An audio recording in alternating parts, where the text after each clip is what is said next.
전운 비화 모파상 옥타브 미르보에게. 작은 온천 도시에서 가까운 어느 언덕 발치에 초가집 두 채가 나란히 서 있었다. 농부 두 명이 어린아이들을 키우기 위해 그 척박한 땅에서 힘들게 일했다. 두 가족은 아이가 넷씩 있었다. 이웃한 두 개의 문 앞에 아이들이 모두 모여 아침부터 저녁까지 덕실거렸다. 나이가 가장 많은 두 아이는 6살이었고 가장 어린 두 아이는 15개월가량이었다. 결혼과 출산이 양쪽 집에서 거의 비슷한 시기에 일어났던 것이다. 두 어머니는 많은 아이들 중에서 자기 아이들을 겨우 분간했고 두 아버지는 전혀 분간하지 못했다. 8개의 이름이 그들의 머릿속에서 춤을 추고 끊임없이 뒤섞였다. 아이 하나를 부르려면 3번 정도 이름을 잘못 부른 뒤에야 진짜 이름을 부르는 일이 많았다. 두 집 중 첫 집에는 롤포르 정수장에서 온 튀바슈 가족이 살고 있었다. 그 집에는 딸 셋과 아들 하나가 있었다. 다른 오두막집에는 발랭 가족이 살았다. 발랭 집안은 딸 하나에 아들이 셋이었다. 이들은 모두 수프와 감자를 먹고 시골 공기를 마시며 고생스럽게 살고 있었다. 아침 7시 정오 그리고 6시에 어머니들은 거위치기들이 거위를 불러 모으듯 아이들을 불러 모아 먹을 것을 주었다. 아이들은 50년 동안 사용해 반들반들해진 나무 탁자 앞에 나의 순으로 앉았다. 막내 사내아이는 입이 겨우 탁자 가장자리에 닿을 정도였다. 어머니가 감자, 배추 반개 그리고 양파 3개를 삶은 물에 담가 부드럽게 한 빵을 우묵한 접시에 담아 아이들 앞에 놓아주었다. 아이들은 겨우 배고프지 않을 정도로 먹었다. 아기는 어머니가 직접 먹여주었다. 일요일마다 먹는 포도표에 들어간 이 포도표는 고기와 야채를 삶은 스튜입니다. 일요일마다 먹는 포토표에 들어간 약간의 고기는 모두에게 축제였다. 그런 날이면 아버지는 나는 매일 잘 먹잖아 라고 말하며 식탁에 늦게 왔다. 8월의 어느 날 오후 자동차 한 대가 두 초가집 앞에 경쾌하게 멈춰 섰다. 직접 운전을 하던 젊은 여자가 옆에 앉은 남자에게 말했다. 보세요 앙리, 아이들이 정말 많아요. 예쁘기도 해라. 먼지 속에 저렇게 많이 모여 있네요. 남자는 그에게는 고통이기도 하고 비난이기도 한 그 감탄에 익숙해져 아무런 대꾸도 하지 않았다. 젊은 여자가 다시 말했다. 저 아이들 안아줘야겠어요. 저 아이들 중 하나가 내 아이라면 좋으련만 저기 저 조그만 아이요? 그녀는 자동차에서 뛰어내려 아이들에게 달려가더니 가장 어린 두 아이 중 하나를 튀베아스 집안의 아이를 두 팔로 안아올려 지저분한 양쪽 뺨에 흙이 묻은 금발 곱슬머리에 성가시 내무에서 벗어나려고 흔들어대는 작은 손에 열렬히 입을 맞추었다. 그런 다음 다시 자동차에 올라타더니 서둘러 떠났다. 그녀는 다음 주에 다시 찾아와 바닥에 앉아서 그 사내 아이를 팔에 안고 과자를 먹여주고 다른 아이들에게는 사탕 과자를 주었다. 그리고 어린 여자아이처럼 그 아이들과 함께 놀았다. 그러는 동안 그녀의 남편은 날씬한 자동차 안에서 끈기 있게 기다렸다. 그녀는 또 찾아와 아이 부모들과 교분을 듣고 사탕 과자와 잔돈으로 주머니를 가득 채운 채 매일같이 찾아왔다. 그녀는 앙리 디베르 부인이었다. 어느 날 아침 디베르 부인은 그곳에 도착해 남편과 함께 차에서 내려서는 이제는 그녀를 잘 알고 있는 아이들 앞에 멈춰 서지 않고 농부의 집 안으로 들어갔다. 그들은 수프를 끓이려고 장작을 패는 중이었다. 그들은 무척 놀라서 몸을 일으키고는 의자를 군한 뒤 기다렸다.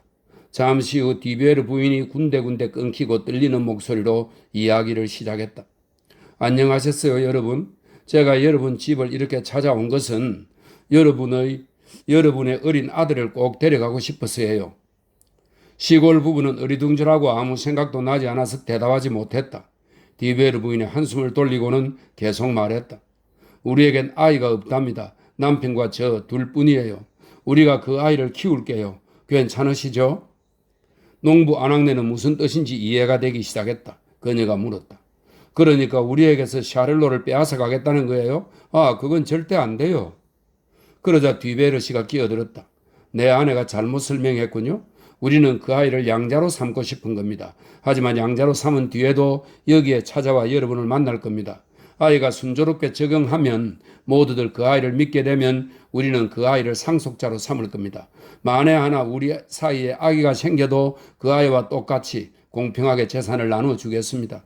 하지만 그 아이가 우리의 기대에 부응하지 못하면 그 아이가 성년이 될 때 2만 프랑을 줄 겁니다. 이런 내용을 그 아이의 이름으로 해서 공증을 받아 놓을 거예요. 그리고 당신들에 대해서도 생각해 보았는데 당신들이 세상을 뜰 때까지 한 달에 100프랑을 드리겠습니다. 이해가 되셨나요? 농부 아낙네는 몹시 화가 나서 몸을 일으켰다. 그러니까 우리 샤를로를 당신들에게 팔란 말이에요? 천만에요. 아이 어머니에게 그런 것을 요구하면 안 되죠. 안 돼요. 그건 가정스러운 일이에요. 농부는 심각한 표정으로 생각에 잠겨 아무 말도 하지 않았다. 하지만 이내 그도 고개를 끄덕여 아내의 의견에 동의했다. 디베르 부인은 넋이 나가 눈물을 흘리더니 남편을 돌아보며 흐느낌이 가득한 목소리로, 욕구를 충족받지 못한 아이 같은 목소리로 더듬더듬 말했다. 이분들이 싫대요, 앙리. 이분들이 싫대요. 디베르 부부는 마지막 시도를 했다. 하지만 여러분, 아이의 미래를, 아이의 행복을 생각해 보세요. 하지만 농부의 아내는 격분해서 그 말을 잘랐다. 다 보고 다 듣고 다 생각해 봤어요. 그만 가세요. 다시는 당신들을 보고 싶지 않아요. 이런 식으로 아이를 빼앗아 가려고 하면 가만히 앉아서 뺏길 것 같아요. 디베르 부인은 밖으로 나가면서 아주 어린 아이가 둘이었던 것을 생각해냈다. 그래서 고집이 세고 제멋대로인 여자답게 아직 눈물이 맺힌 눈으로 끈질기게 물어보았다. 더 시간을 끌고 싶지 않았던 것이다. 또 다른 꼬마는 당신들의 아이가 아니죠? 그러자 티바슈 씨가 대답했다. 그래요. 그 아이는 이웃집 아이입니다. 원한다면 그 집에 가봐요. 이렇게 말하고 티바슈 씨는 자기 집 안으로 들어가 버렸다. 집 안에는 그 아내의 격분한 목소리가 울려 퍼지고 있었다. 이웃집에 사는 발랭 부부는 식사 중이었다. 빵을 얇게 썬 뒤 곰팡이 핀 버터를 나이프로 조금 발라 접시에 담아놓고 천천히 먹고 있었다. 디베르스는 자신의 제안을 그들에게 다시 설명했다. 하지만 좀 더 은근한 태도를 취하고 조심스러우면서도 재치 있는 표현을 사용했다. 발랭 부부는 거절의 표시로 고개를 저었다. 하지만 한 달에 100프랑을 주겠다고 하자 매우 동요한 얼굴로 눈길을 주고받으며 깊이 생각해 보았다. 그들은 괴로워하며 망설이며 오랫동안 침묵을 지켰다. 마침내 아내가 물었다. 그러니까 우리에게 하고자 하는 말씀이 뭐예요? 디베르스가 그들은 피우는 어조로 대답했다. 제가 말씀드린 것은 무시할 만한 제안이 절대 아니라는 겁니다. 옆에서 디베르 부인이 불안감에 몸을 떨며 아이의 미래, 아이의 행복, 그리고 자기들이 그들에게 계속 지급할 돈의 총액을 강조했다. 농부가 말했다. 좋소. 1년에 1200프랑으로 합시다. 그 액수를 공정인에게 공정받아 주겠소? 디베르 씨가 대답했다. 내일 곧장 그렇게 하지요. 생각에 잠겨있던 농부의 아내가 입을 열었다. 한 달에 100프랑은 우리에게서 아이를 데려가는 대가로 충분하지 않아요. 몇 년이 지나면 그 아이는 일을 하게 될 테니까요. 120프랑은 주셔야 해요. 초조해서 안달이 난 디베르 부인은 즉시 걸음하고 대답했다. 아이를 빨리 데려가고 싶었으므로 남편이 약속 내용을 서면으로 작성하는 동안 그들에게 선물로 100프랑을 주었다. 면장과 이웃 사람이 정인으로 불려왔다. 디베르 부인은 기쁨으로 얼굴이 환해져서는 갖고 싶었던 물건을 상점에서 집어가듯 울어대는 어린아이를 데려갔다. 티바슈 부부는 집 문가에 서서 그들이 떠나는 모습을 엄숙한 표정으로 말없이 바라보았다. 아마도 그들의 제안을 거절한 것을 후회하면서. 꼬마 장 발랭에 대한 이야기는 전혀 들려오지 않았다. 장의 부모는 매달 공정인에게 120프랑을 받으러 갔다. 두 이웃은 사이가 틀어졌다. 티바슈 부인이 이 집 저 집 돌아다니며 자기 아이를 팔아먹다니 참으로 악독한 일이라고, 가정스럽고 더럽고 쌍스러운 일이라고 끊임없이 험담을 해 그들을 괴롭혔기 때문이다. 이따금 그녀는 과시하듯 자기 아들 샤를로를 두 팔에 안고는 아이가 말을 알아듣기라도 하는 양 큰 소리로 말했다. 나는 너를 팔지 않았어. 너를 팔지 않았어, 아가. 나는 내 아이를 팔지 않아. 부자는 아니지만 내 아이를 팔지는 않는다고. 그리고 몇 해, 또 몇 해가 흘러갔다. 매일 이웃집 사이에는 무례한 암시가 담긴 고함 소리가 났다. 마침내 티바슈 부인은 자신은 샤를로를 팔지 않았으므로 마을의 다른 여자들보다 우월하다고 굳게 믿게 되었다. 그녀를 아는 사람들은 이렇게 말했다. 그 여자는 상냥하고 한결같아요. 아이들에게는 훌륭한 어머니고요. 마을 사람들은 그녀의 이름을 자주 입에 올렸다. 이제 18살이 된 샤를로도 사람들이 끊임없이 하는 그런 이야기를 듣고 자란 탓에 자기가 친구들보다 우월하다고 생각했다. 자신의 부모는 자신을 팔지 않았으니까. 발랭 부부는 디베르 부부가 보내주는 돈 덕분에 편안하게 살았고, 여전히 살림살이가 공공한 티바슈 부부는 그 모습을 보며 줄곧 분노를 느꼈다. 티바슈 부부의 맏아들은 군복무를 하러 떠났고 둘째 아들은 죽었다. 샤를로는 혼자 집에 남아 늙은 아버지와 함께 어머니와 어린 두 여동생을 먹여 살렸다. 샤를로가 20살 되던 해였다. 어느 날 아침 화려한 자동차 한 대가 두 초가집 앞에 와서 멈추었다. 삿을 달린 금시계를 찬 젊은 남자가 자동차에서 내리더니 백발의 노부인이 내려놓고 손을 잡아주었다. 노부인이 그에게 말했다. 여기란다 얘야. 둘째 집이야? 젊은 남자는 마치 자기 집에 들어가듯 발랭 부부의 오두막 안으로 들어갔다. 늙은 어머니는 앞치마를 빨고 있었고 허약한 아버지는 난로 옆에서 졸고 있었다. 두 사람이 고개를 들자 젊은 남자가 말했다. 안녕하셨어요 아빠, 안녕하셨어요 엄마.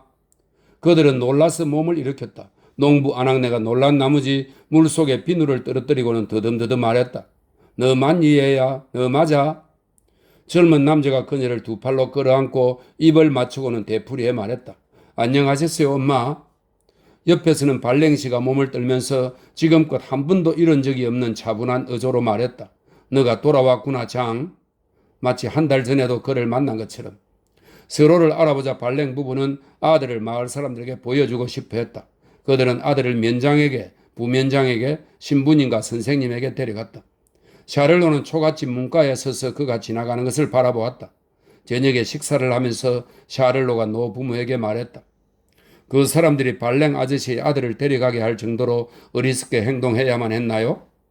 어머니가 고집스럽게 대답했다. 난 자식을 팔고 싶은 마음은 전혀 없었다. 아버지는 아무 말도 하지 않았다. 아들이 다시 말했다. 이런 식으로 희생되는 건 불행한 일이에요. 그러자 티바슈 노인이 성난 어조로 말했다. 너를 남에게 보내지 않고 키웠다고 우리를 비난하는 게냐? 그러자 샤를로가 거칠게 대꾸했다. 그래요. 아버지 어머니가 미련했다고 비난하는 거예요? 아버지 어머니 같은 부모는 아이를 불행하게 할 뿐이에요. 그러니 내가 아버지 어머니를 떠나도 당연한 일이라고요. 발랭 부인은 접시 위에 고개를 받고 울었다. 울먹이며 수프를 몇 숟가락 삼키다가 절반이나 흘렸다. 그러니까 우리가 너를 길렀다는 이유로 그렇게 화가 난 거니? 그러자 젊은이는 거칠게 대꾸했다. 이런 꼴로 사느니 차라리 태어나지 않는 편이 좋을 뻔했어요. 아까 옆집 아들을 봤을 땐 피가 거꾸로 솟는 것 같더군요. 저 모습이 바로 내 모습일 수도 있었는데 하는 생각도 들었어요. 그가 일어섰다. 여기서 이렇게 살지 않고 다른 일을 하는 게 나을 것 같아요. 여기서 계속 살면 아침부터 밤까지 아버지 어머니를 원망할 테니까요. 그래서 아버지 어머니를 비참하게 만들 테니까요. 아시다시피 저는 아버지 어머니를 결코 용서하지 않을 테고요. 노 부부는 깜짝 놀라 눈물을 흘리며 침묵했다. 젊은이가 다시 말했다. 그래요. 이런 생각이 냉혹하게 들릴지도 몰라요. 하지만 저는 다른 곳에 가서 제 삶을 찾고 싶어요. 그가 문을 열었다. 그러자 시끄러운 목소리들이 들려왔다. 발랭 부부가 돌아온 아들과 함께 성대한 식사를 하며 이야기를 나누는 소리였다. 샤를로는 발을 구르고는 부모를 향해 돌아서서 외쳤다. 이런 시골뜨기 노인네들. 그러고는 어둠 속으로 모습을 감추었다.